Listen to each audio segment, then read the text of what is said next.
नमस्कार दोस्तों, कर्क राशि यानी कैंसर राशि के जातकों के लिए साल 2026 एक बेहद खास और भावनात्मक रूप से महत्वपूर्ण वर्ष साबित हो सकता है, खासकर अगर बात संतान सुख की करें।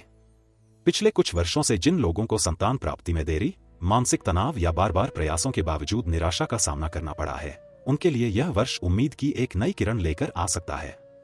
कर्क राशि चंद्रमा की राशि है और चंद्रमा का सीधा संबंध भावनाओं, मातृत्व और परिवार से होता है, इसलिए इस राशि के जातकों के जीवन में संतान से जुड़ी घटनाएं बहुत गहराई से असर डालती हैं।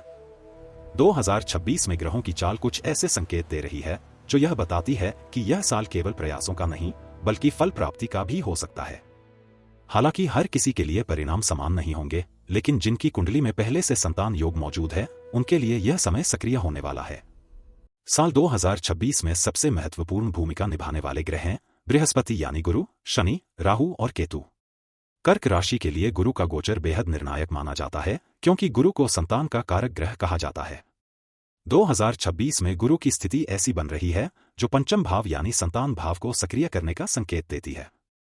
यह स्थिति उन लोगों के लिए बहुत शुभ मानी जाती है जो लंबे समय से संतान प्राप्ति के लिए प्रयास कर रहे हैं।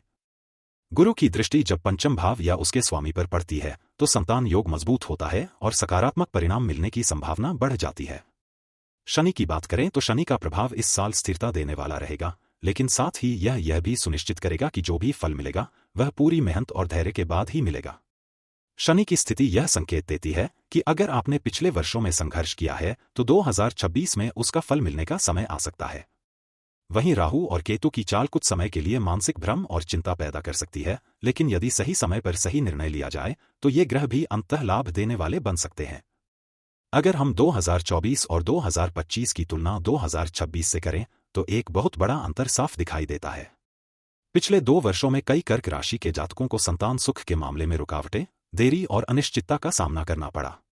इसका मुख्य कारण था गुरु और शनि की ऐसी स्थिति जो पूरी तरह से अनुकूल नहीं थी।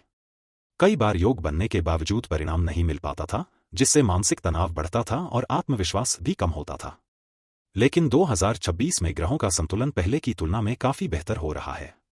जहां पहले ग्रह बाधाएं उत्पन्न कर रहे थे, वहीं अब वही ग्रह सहयोग देने की स्थिति में आ रहे हैं। यह बदलाव केवल बाहरी परिस्थितियों में नहीं, बल्कि आपके अंदर की ऊर्जा और सोच में भी देखने को मिलेगा। जो लोग पहले निराश हो चुके थे, उनके भीतर फिर से उम्मीद जागेगी और वे नए सिरे से प्रयास करेंगे। यही कारण है कि 2026 को एक टर्निंग पॉइंट के रूप में देखा जा रहा है, जहां प्रयासों का परिणाम मिलने की संभावना अधिक है। साल 2026 में कुछ ऐसे विशेष समय आएंगे जब संतान प्राप्ति के योग सबसे अधिक मजबूत होंगे। खासकर वर्ष की शुरुआत के बाद मध्य भाग तक का समय बेहद महत्वपूर्ण माना जा रहा है। इस दौरान गुरु की स्थिति ऐसी होगी जो सीधे तौर पर पंचम भाव को प्रभावित करेगी और सकारात्मक ऊर्जा प्रदान करेगी। यह समय उन लोगों के लिए सबसे अधिक अनुकूल रहेगा जो पहले से प्रयास कर रहे हैं या जो इस दिशा में आगे बढ़ना चाहते हैं। इसके अलावा वर्ष के अंत में भी एक छोटा लेकिन प्रभावी समय आएगा जब ग्रहों का संयोजन फिर से अनुकूल होगा और रुके हुए कार्य पूरे हो सकते हैं। यह समय उन लोगों के लिए विशेष रूप से महत्वपूर्ण होगा जिन्हें पहले प्रयासों में सफलता नहीं मिली। अगर इस दौरान सही उपाय और सकारात्मक सोच के साथ प्रयास किया जाए तो अच्छे परिणाम मिलने की संभावना काफी बढ़ जाती है। हालांकि 2026 कई सकारात्मक संकेत दे रहा है, लेकिन इसके साथ कुछ चुनौतियां भी हो सकती हैं जिन्हें नजरअंदाज नहीं करना चाहिए। सबसे बड़ी चुनौती मानसिक तनाव और धैर्य की कमी हो सकती है। राहु और केतु का प्रभाव कभी कभी भ्रम और डर पैदा कर सकता है, जिससे व्यक्ति बिना वजह चिंतित रहने लगता है। ऐसे में जरूरी है कि आप अपनी मानसिक स्थिति को मजबूत रखें और नकारात्मक विचारों से दूर रहें। इसके अलावा स्वास्थ्य से जुड़ी छोटी छोटी समस्याएं भी सामने आ सकती हैं, जिन्हें समय रहते संभालना जरूरी है। विशेष रूप से महिलाओं को अपनी सेहत का ध्यान रखना चाहिए और किसी भी प्रकार की लापरवाही नहीं करनी चाहिए। कई बार छोटी समस्या भी बड़ी बन सकती है अगर उसे नजरअंदाज किया जाए। इसलिए नियमित जांच और सही जीवन शैली अपनाना बेहद जरूरी होगा। अगर आप चाहते हैं कि 2026 में बनने वाले संतान योग और अधिक मजबूत हों, तो कुछ ज्योतिषीय उपाय आपकी मदद कर सकते हैं। सबसे पहले गुरुवार के दिन भगवान विष्णु और माता लक्ष्मी की पूजा करें और ओम नमो भगवते वासुदेवाय मंत्र का जाप करें। यह उपाय गुरु को मजबूत करता है और संतान सुख में वृद्धि करता है। इसके अलावा सोमवार के दिन भगवान शिव और माता पार्वती की पूजा करना भी बेहद लाभकारी रहेगा। कर्क राशि के स्वामी चंद्रमा हैं और चंद्रमा को मजबूत करने के लिए सोमवार का व्रत और शिवलिंग पर जल अर्पित करना बहुत शुभ माना जाता है।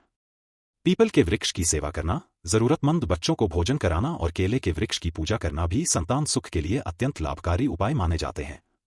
इन उपायों को श्रद्धा और नियमितता के साथ करने से ग्रहों के नकारात्मक प्रभाव कम होते हैं और सकारात्मक ऊर्जा बढ़ती है।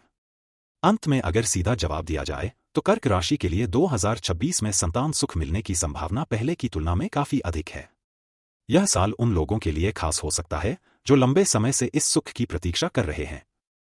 हालांकि यह जरूरी नहीं कि हर किसी को तुरंत परिणाम मिले, लेकिन जिनकी कुंडली में संतान योग है उनके लिए यह वर्ष उस योग को सक्रिय करने वाला साबित हो सकता है। सबसे महत्वपूर्ण बात यह है कि आप धैर्य बनाए रखें, सकारात्मक सोच रखें और सही समय पर सही प्रयास करें। ग्रहों का सहयोग तभी पूरी तरह मिलता है जब आपके कर्म और आपकी सोच भी उसी दिशा में हो। इसलिए खुद पर विश्वास रखें और इस साल को एक नई शुरुआत के रूप में देखें। हो सकता है कि 2026 आपके जीवन में वह खुशखबरी लेकर आए जिसका आप लंबे समय से इंतजार कर रहे थे, और आपके घर में भी गूंजे किलकारी की मीठी आवाज।